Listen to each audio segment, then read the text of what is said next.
If you talk to women these days about their dating standards, you're going to hear a lot of different answers. Most recently, the internet has been talking about the 666 standard. He is 6 foot or taller, he makes 6 figures, he has a six-pack. Women want princess treatment without having to treat their man like a king. They want to dress in whatever provocative way they see fit, go out to clubs, parties, 100 body count, and have their man tolerate it.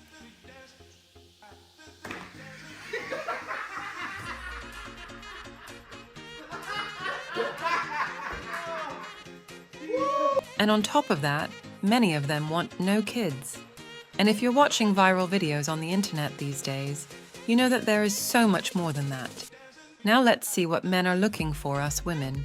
High-value woman's very simple. She's modest, she's demure, she's not a liability. She cares about you, she loves you, she puts you as number one. A lot of American women have a problem with that. The whole media here is just like, men ain't men are garbage. Body positivity. All this nonsense that is absolutely detrimental towards men and women coming together. I watch this from afar because I live in Tokyo, and I watch what's happening in America. 70% divorce rate. It's insane. So a high-value woman is a woman that will protect the honor of her man and add value to him. It's like it says in, I think it's Proverbs 31, he who finds a good wife finds a good thing. Her value is more than rubies. So does a woman have to make $100,000 a year? No. Does a woman have to be 6 feet or taller? No. Does she have to have crazy charisma, social skills, experience, a degree, a job at all? No. A woman can do absolutely nothing and get wifed up tomorrow, whereas a guy needs to spend 10 to 12 years just to get a shot at bat in the first place. Modern women have super unrealistic expectations for men, especially young men. How much should a guy earn for you to date him?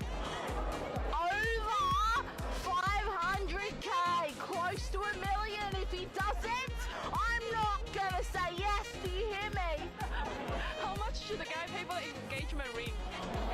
He needs to pay again. 500. He gets paid every year. 500. He saves that towards the ring. If he doesn't, he's gonna get a no, and it's gonna be embarrassing. Now, this is a phenomenon that we've been seeing on social media, where a guy will ask a girl, "Hey, what do you find attractive in a man? How much money does a man need to make in order for you to date them?" So unless you're 6'2", make $200,000 a year, have a massive hog, and blue check mark on Instagram, you're basically doomed, okay?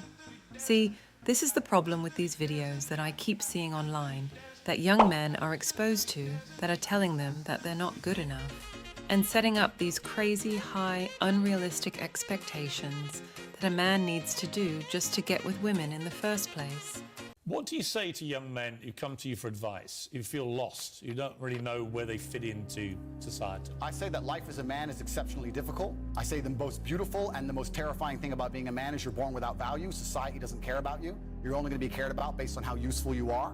You have the chance to build yourself up and become a superhero if you're prepared to do the hard work and be indefatigable enough to never quit. But if you're going to stand around and wait for a handout, nobody's going to ever respect you. And I think that a lot of people have forgotten about how difficult and how competitive it is as a man. We're always in constant competition with each other. And it's your duty as a man to stand up and say, I want to be as important and strong and good-hearted and God-fearing as possible. And I need to work hard to achieve those things.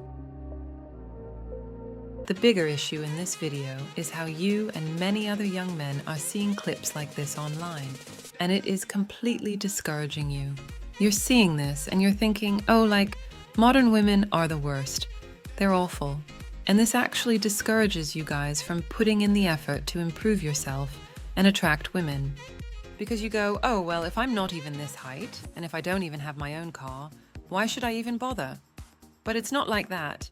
Many women seem to have unrealistic expectations unsupported by anything. To prove this, watch this clip. What's a high-value woman? A woman who knows her worth and knows she can do better than that, because there are men out there that aren't gonna want to see a whole bunch of women at one time. But what determines a woman's worth? I think a woman determines her own value. See, that's the difference between men and women. Like, a man can't just determine their value. The world dictates how valuable you are. The marketplace, you're saying. Right. Like, women could just make up how valuable she is in her head and then just assume that the world should follow that. But we can't operate like that. Imagine if I said like that, I'm just worth that. Like, why? Because I believe it. Everybody would think that I'm delusional, but women can believe that. I don't know. I think as a woman, you need to hold yourself to a certain standard to get the respect that you want. In recent years, due to feminism, women have been told that they have the value they choose. If you're overweight, you're still valuable and beautiful. If you sleep around, it's okay. You'll find a man who accepts you. If he doesn't, he's considered a misogynistic, sexist, and small d energy man.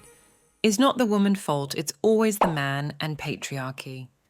Another feminine lie is saying that you are single because you want to be. Watch this clip that explains it very well. You're not single by choice. Your choices have made you single, but you're not single by choice. I'm like, this motherfucker don't miss. No, he's fucking good. That motherfucker don't miss, man. He's good. In the heat of battle, he don't miss. No. In the heat of controversy, he don't miss.